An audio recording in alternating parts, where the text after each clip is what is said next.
అప్పుడు రాజమౌళి గారికి మెసేజ్ చేశాను, నాకు ఇప్పుడు మళ్ళీ 18 lakhs రేస్ చేయాలంటే ఆల్రెడీ అక్కడ ట్రీట్మెంట్ ఖర్చు కాకుండా స్టేయింగ్ ఖర్చు యూరోస్లో, ఎంత రెంట్ కానీ ఫుడ్ కొనుక్కోవడం కానీ చాలా కాస్ట్ కదా. కానీ ప్రజలకు తెలియక ఆ టైంలో రాజమౌళి గారు ట్వీట్ చేసిన టైంలో మీరందరూ ఇంత ఉన్నవాళ్ళు కదా, మీరే చేయొచ్చు కదా అని నానా రకాలుగా పెట్టారు. అయ్యే బాబాయ్, నేను చాలా భయపడుతూ అడిగాను. బాధేసేసింది నాకు మీ గురించి తెలిసిన తర్వాత, చాలా బాధేసింది. పాపం వాళ్ళంతా వాలంటీర్గా వచ్చి మీకోసం సపోర్ట్ చేద్దామని. వాళ్ళు ఇచ్చిన డొనేషన్ చాలా హెవీ అండి. ఐ కాంట్ ఆ అమౌంట్ అవన్నీ చెప్పకూడదు. రాజమౌళి గారి ఫ్యామిలీ కానీ కీరవాణి గారి ఫ్యామిలీ ఇదే కాదు, ప్రజలకు ఏది తెలియకుండా వాళ్ళకి తోచింది, వాళ్ళకి నోటికి వచ్చింది, వాళ్ళు టైప్ చేయగలిగేది పెట్టడం. అసలు దండం పెట్టాలి నేను రాజమౌళి గారికి, నిజంగానే దండం పెడుతున్నాను. ఒక ట్వీట్ చేయమని రిక్వెస్ట్ చేశాను, సార్ చిన్న ట్వీట్ చేసి పెట్టండి ఇలాగ వచ్చింది. మళ్ళీ ఈ కెటో ఆర్గనైజేషన్ ఏదైతే నాకు క్రౌడ్ ఫండింగ్ చేస్తున్నారో వాళ్ళు అన్నారు, ట్రాక్షన్ తగ్గిపోయిందమ్మా, డబ్బులు రావడం, మీరు ఎవరైనా పెద్దవాళ్ళని అడగండి ఇలాగ ఒక్క ట్వీట్ చేయమంటే రైట్ మేబీ వస్తాయేమో అంటే నేను ఆయన గురించి అనుకున్నాను. ఇంకా శోభు గారికి ఫోన్ చేశాను, వల్లి గారికి ఫోన్ చేశాను, రాజమౌళి గారికి టెక్స్ట్ చేస్తే ఆయన ఏం మాట్లాడలేదు. 2 days తర్వాత ట్వీట్ చేశారు, దేవిక ఇలాగా ప్రొడక్షన్ వర్క్ చేసింది, in urgent need of funds, help చేయండి అని ఆయన ట్వీట్ చూశాను. కింద ట్రోలింగ్ స్టార్ట్ అయిపోయింది. అంజలి, మీరు ఇవ్వలేరా, వాళ్ళకి తెలియదు వీళ్ళు ఎంత ఇచ్చారు. ఐ కాంట్ రివీల్ కదా, వీళ్ళు ఎంత ఇచ్చారు, వీళ్ళు ఎంత ఇచ్చారు. ఐ వాజ్ సో, నన్ను నేను ఎంత తిట్టుకున్నానంటే, ఎందుకు చేశాను ఈ పని, అమ్మ వాళ్ళని అడిగినా కొంచెం పంపించేవాళ్ళు, ఒకటి ఎక్కడి నుంచోనో పని, ఐల్ సెల్ సమ్ గోల్డ్, ఏదైనా అనుకున్నాను, ఎందుకు చేశాను ఈ పని అని నేను చాలా అనుకున్నాను. అక్కడ ఒక ట్వీట్ చేశాను నేను అందరికీ, ఇంత గ్రేట్ ఫ్యామిలీ, కీరవాణి గారి ఫ్యామిలీ, రాజమౌళి గారి ఫ్యామిలీ, నాకు ఇచ్చిన సపోర్ట్ దాన్ని మీరు కించపరచకండి, ప్లీజ్ రిఫ్రెయిన్ ఫ్రమ్ నెగటివిటీ అని ఒక ట్వీట్ చేస్తే ఆపారు, ఆగిపోయింది. ప్రేజ్ చేసిన వాళ్ళు ఉన్నారు కానీ ట్రోలింగ్ చేసిన వాళ్ళు ఎక్కువ ఉన్నారండి. కరెక్ట్. అసలు ఆయన అంత మంచి మనసుతో, పెద్ద మనసుతో నాకు ముందుకు వచ్చి సాయం చేస్తే, ఇలా ఉంటారా మనుషుల థాట్లు కూడా ఇలా ఉంటాయా అనిపించి చాలా బాధపడ్డాను. ఎంత ఇలా ఉంటారండి, అసలు మంచితనాన్ని మనం దైవత్వంగా భావించాలి, దానికి నెగిటివ్గా ఎలా తీసుకొస్తారు ఎవరన్నా, తెలియకే ఎగ్జాక్ట్ వాట్ ఈజ్ రియాలిటీ అని తెలియక ఎలా పడితే అలా పెట్టేస్తారు. అదే అంతే, ఇట్ ఈస్ సో బ్యాడ్. అవును, సో బ్యాడ్, చాలా బాధపడ్డాను అప్పుడు. But that money help me treat this. 2.5 crores దాకా అయిపోయింది ఖర్చు.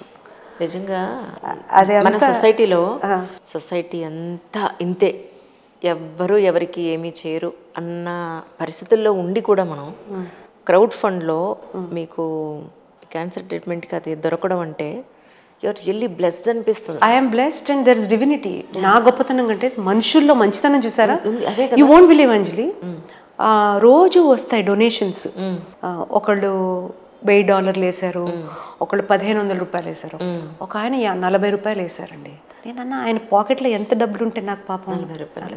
ఆయన ఎవరో తెలియదు, మా మామయ్య గారి దగ్గర పనిచేసిన ప్యూన్, రిటైర్ అయిపోయిన వాళ్ళంతా. అతను 2-3 kilometers నడిచి పోస్ట్ ఆఫీసులో చెక్ వేసి వచ్చారు $200.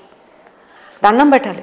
ఇక్కడ ఎంతమంది, అసలు ఆ మంచితనం నేను చూసి అప్పుడు ఐ రియలైజ్డ్ గ్రాటిట్యూడ్, కృతజ్ఞతాభావం అనేది నేను అప్పుడు ఎక్స్పీరియన్స్ చేశాను.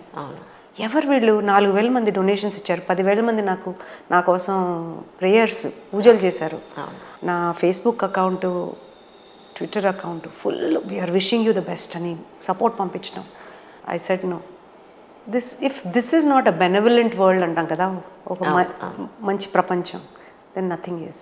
Plus there is trolling, negativity ఉంది, కానీ ఆ benevolence చూసారా, beautiful world. Correct. I felt so grateful. You won't believe I made a locket. ఇది సింబల్ ఆఫ్ గ్రాటిట్యూడ్. పొద్దున్న లేవగానే గుర్తుపెట్టుకుంటాను నేను, వాళ్ళందరికీ గాడ్ షుడ్ బ్లెస్ దెమ్. నేను ఎవరని అందరూ వచ్చి హెల్ప్ చేశారండి. కరెక్ట్. ఎవరిని ఏ ఒక్కళ్ళ పేరు తీసుకోగలుగుతాం, వందలాది మంది, వేలాది మంది వచ్చి వాళ్ళ కష్టంలో ₹1 ఇవ్వడం అంటే.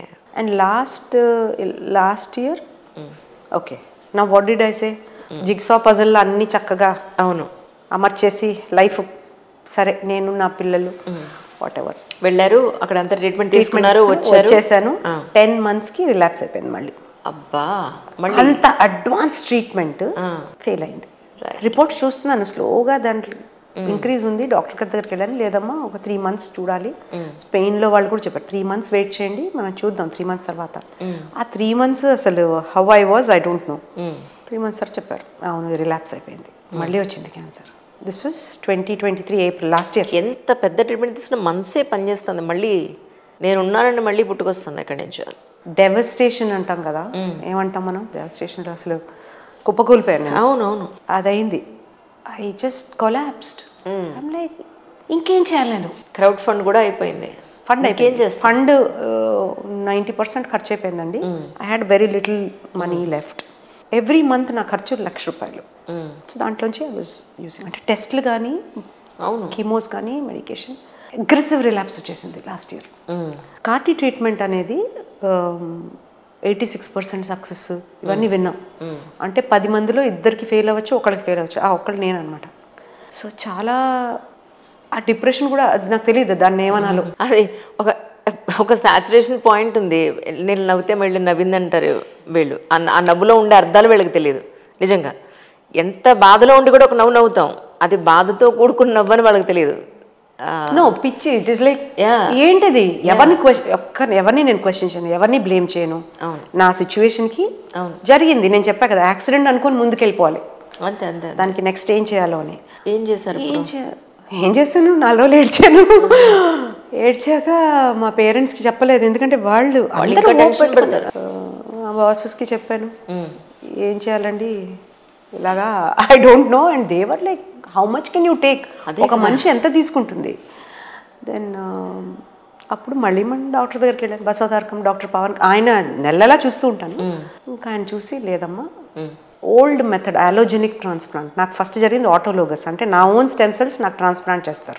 ఆలోజెనిక్ ట్రాన్స్ప్లాంట్ ఇది స్పెయిన్ ట్రీట్మెంట్కి ముందు చేస్తుంటే పనిచేసేది కాదు అని ఆపిపెట్టారు. Okay okay. ఆలోజెనిక్ ట్రాన్స్ప్లాంట్ ఏంటంటే ఇంకొక పర్సన్ నుంచి స్టెమ్ సెల్ తీసుకుని నాకు ట్రాన్స్ప్లాంట్ చేయటం. రైట్. అది యూజువల్గా సిబ్లింగ్స్, అన్న చెల్లెలు, రక్త సంబంధంలో మ్యాచ్ అవుతుంది. సో మా తమ్ముడిది టెస్ట్ చేసాం. ఫస్ట్ క్రాస్ అంటే మేల్ ఫీమేల్కి మ్యాచ్ అవుతుంది. ఎక్కడి నుంచి తీస్తారు ఒక బాడీలో స్టెమ్ సెల్ని? బ్లడ్లోంచి. అంతేనా? బ్లడ్. ఓకే. బ్లడ్లోంచి తీసి లుక్ ఇన్ టు. ఎంత బ్లడ్ తీస్తారు? Not much actually. టెస్టింగ్కి లిటిల్ బిట్, స్టెమ్ సెల్ ట్రాన్స్ప్లాంట్కి I don't know how many ounces, not much actually. Okay. It's like a bag. Okay. One blood bag ఉంటుంది కదా. So I thought bone నుంచి అన్న తీస్తారా అని డౌట్ వచ్చింది నాకు. లేదండి, బోన్ నుంచి కాదు, బ్లడ్ నుంచే స్టెమ్ సెల్స్ గ్రో అవుతాయి.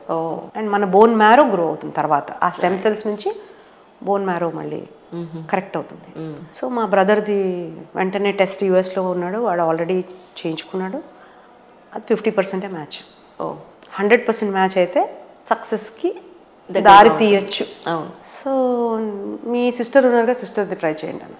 బట్ డాక్టర్ అన్నారు యూజువలీ ఫీమేల్ మ్యాచ్ అవ్వదు అని. మా సిస్టర్ టెస్ట్ చేసింది, వచ్చి వెంటనే టెస్ట్ చేసి ఆవిడ యాక్సెప్ట్ చేయడం కూడా గొప్ప విషయం. యాక్సెప్ట్ లేదండి, మీరు నమ్మరు, నేను చూసిన ప్రపంచం అంతా వేరే ఉంది. నేను చూసిన ప్రపంచంలో నా తమ్ముడు, నా అక్క, నా అన్న, నా చెల్లెలు, నా అమ్మ, నా నాన్న ఎవరు ఎవరికి ఏమీ చేయరు. ఇది నేను చూసిన ప్రపంచం. So sorry about that. మా సిస్టర్ ఒక సెకండ్ ఆలోచించారండి, ఎవరు వచ్చి చేసేసారు. No we'll go ahead. మా సిస్టర్, మా బావగారు. ఆ మ్యాచ్ అయింది అనగానే ఇంకా ప్లాన్ స్టార్ట్ అయిపోయింది. HRA మ్యాచింగ్ అని అంటారు. ఇద్దరివి మ్యాచ్ చేసేసి 100% మ్యాచ్ అయిపోయింది. ఈవిడ నుంచి స్టెమ్ సెల్స్ తీసి మీకు ఇండ్యూస్ చేస్తామన్నారు. ఇది 2023 జూన్ జూలై అక్కడ నుంచి జర్నీ స్టార్ట్ అయింది. సో ఆ సర్జరీ కూడా అయింది ఇప్పుడు రైట్ నౌ.